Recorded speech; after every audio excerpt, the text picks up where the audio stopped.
آپ جانتے ہی ہیں کہ we are very proud of our کچھ سیگمنٹس کچھ شوز ہمارے لیجنڈس جن کو ہوسٹ کرتے ہیں مستنصر حسین تارڑ صاحب and we are very proud of ہم. انہوں نے اسکردو میں 13 ایک ساتھ پر ریکارڈ کیا ہے ایک پورا پروگرام, اور اسکردو ایڈیشن ایکسپریس نیوز پر نشر ہو رہا ہے کارواں سرائے ہر اتوار شام 8 بجے ایکسپریس نیوز پر, تو اسے دیکھنا مت بھولیے گا. لیکن اس وقت اس پر بات کرنے کے لیے ہمارے ساتھ مستنصر حسین تارڑ صاحب خود موجود ہیں. بہت بہت شکریہ مستنصر صاحب, آپ نے ہمیں جوائن کیا, آپ میزبان ہیں اس پروگرام کے.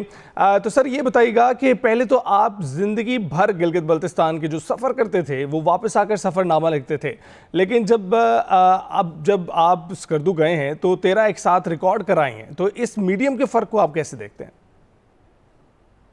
بنیادی طور پہ جب آپ واپس آتے ہیں کسی سفر سے تو پھر آپ اس کو ویژولائز کرتے ہیں اور اپنے آپ کو وہاں پہنچاتے ہیں, پھر وہ تجربے بیان کرتے ہیں. یہ ایک ون سائیڈڈ تنہائی میں بیٹھی ہوئی ایک سوچ ہوتی ہے جو اس قسم کے سفر ناموں میں آتی. یہ ایک ٹوٹلی ڈفرینٹ تجربہ تھا. میں نے اس سے پہلے فلوریڈا میں کیا پروگرام, ایمسٹرڈیم میں کیے, ڈلف میں کیے, لیکن وہ ٹیکنیکلی اتنے پرفیکٹ نہیں تھے کیونکہ ٹیم جو تھی ایکسپریس کی وہ تو میرے ساتھ نہیں تھی. یہاں پہ بہت ہی تجربہ کار لوگ ہیں اور میرے عزیز لوگ ہیں, وہ میرے ساتھ تھے. چنانچہ وہاں بیٹھے ہوئے, کہیں بھی ہم بیٹھے ہوئے ہیں, ہم شانگریلا میں ہیں, خپلو کے قلعے میں ہیں, ہرشوپی کے باغوں میں ہیں, تو وہاں جب میں گفتگو کر رہا ہوں مشکل تھا. مشکل اس لیے تھا کہ اسٹوڈیو میں بیٹھے ہوئے تنہائی میں ڈائریکٹ آپ کیمرے کے ساتھ بات کرتے, لیکن وہاں ایک انوائرمنٹ ہے, بلند پہاڑ ہے, اس کے بعد ہوا چل رہی ہے, اس موسم کو آپ محسوس کر رہے ہیں. یوں جانیے کہ آپ کا محبوب جب آپ کے پاس ہوتا ہے نا ارد گرد, تو پھر بات کرنا مشکل ہو جاتی ہے جب تک کہ آپ اس محبوب کے حسن کو بھی نہ بیان کریں. اور وہ حسن ایسا ہے کہ وہ لمحہ بلمحہ بدل جاتا ہے. کبھی وہ پرندوں میں بدل جاتا ہے, کبھی برفوں میں بدل جاتا ہے, کبھی سیب کے باغوں میں بدل جاتا ہے, کبھی کسی قدیم خانقاہ کی صورت سامنے آنے لگتا ہے. تو آپ اس کو بھی بیان کرتے ہیں ساتھ. That is part of that program. صرف وہ اسکرپٹڈ نہیں ہے. مثلا مجھے یاد آتا ہے کہ خپلو میں ہم کر رہے تھے ریکارڈنگ, بارش رکی تو ایک دم پرندوں نے چہکنا شروع کر دیا, تو میں چپ ہو گیا. تو بغارن کمپنی نے بھی مجھے چپ رہنے دیا, انٹیلیجنٹ لوگ ہیں بھائی. تو وہ پرندے بول رہے ہیں, تو یعنی آپ یوں سمجھو کہ پرندوں نے میزبانی سنبھال لی کارواں سرائے کی. تو جو انوائرمنٹ کو انوالو کرنا ہے اس میں ایک پریئر بھی ہے اور ایک مشکل بھی ہے کہ جو بھی آپ کے ارد گرد جو کچھ ہو رہا ہے اس کو سمیٹنا اور اس کو ویور تک پہنچانا. مستنصر صاحب, یہ آپ ہی کا خاصہ ہے, جس طرح سے آپ نے محبوب کی مثال دی ہے, بہت ہی دل فریب جو ہے وہ مثال تھی, اور اس کی وجہ سے ہم بھی کنیکٹ کر پا رہے ہیں. اچھا, آپ نے 13 ایپیسوڈز ریکارڈ کروائی ہیں, پرانی یادیں تازہ کی ہوں گی کیونکہ آپ 20 سال بعد وہاں گئے تھے, تو سب سے زیادہ لطف آپ کو کس مقام پر آیا, کس ریکارڈنگ میں آیا؟ دیکھیں, انجوائے میں نے ان کو ریکارڈ کرتے ہوئے کیا, ادروائز تو کوئی انجوائمنٹ نہیں تھی جتنا میں تک جاتا تھا بات.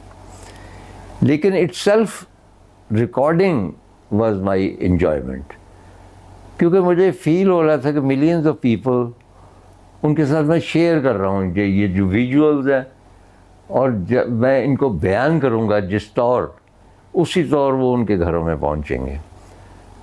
بہترین کا کوئی فیصلہ نہیں ہو سکتا. ہم جب بھی کرتے ہیں وقار اینڈ ٹیم اور میں وی جسٹ ون ٹیم, تو ہم ہر ایپیسوڈ جو ہے محنت سے کرتے ہیں. اب یہ ویور پہ منحصر ہے کہ وہ کس موڈ میں ہے, وہ اسے کس اینگل سے دیکھ رہا ہے.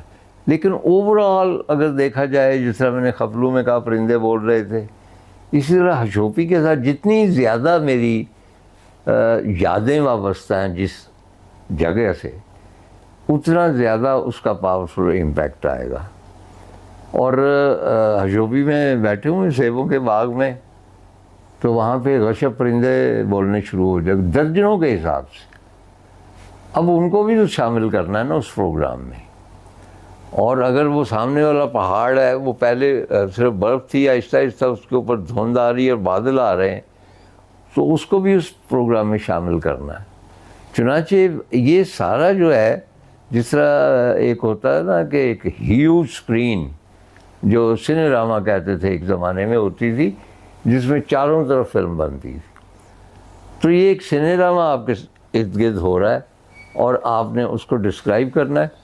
چنانچہ فیوریٹ تو میں نہیں کہوں گا, لیکن یہ میں کہہ سکتا ہوں کہ مثلا شنگری-لا کی جھیل جو تھی کچورا, اس میں وہ جو ایکسپیرینس تھا کہ ایک بوٹ پہ تینوں ہمارے ایکسپریس کے لوگ بیٹھے ہوئے ہیں کیمراز لے کے, ایک بوٹ پہ میں ہوں اور دونوں بوٹس چل رہی ہیں ایک سنکرونائزیشن کے ساتھ, مچھلیاں ہیں, پانی ہے, تو وہ ایک ایکسپیرینس تھا. ایک اور یہ تھا کہ عمیر اور بھٹی ایکسپرٹ تھے اس کی لائٹ کے, جس کے بارے میں آگاہ نہیں تھا.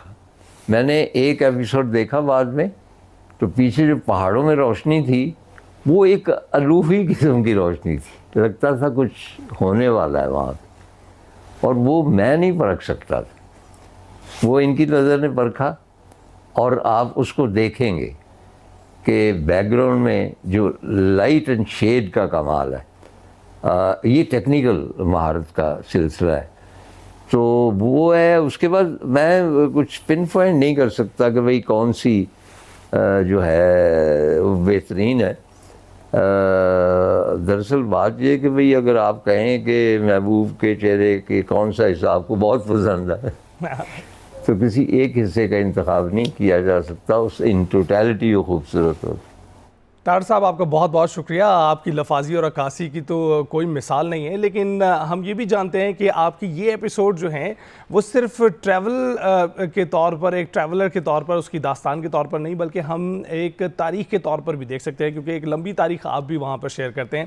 تو دیکھنا مت بھولیے گا کارواں سرائے اسکردو ایڈیشن ہر اتوار کی شب 8:05 پر. بریک کے بعد حاضر ہوتے ہیں.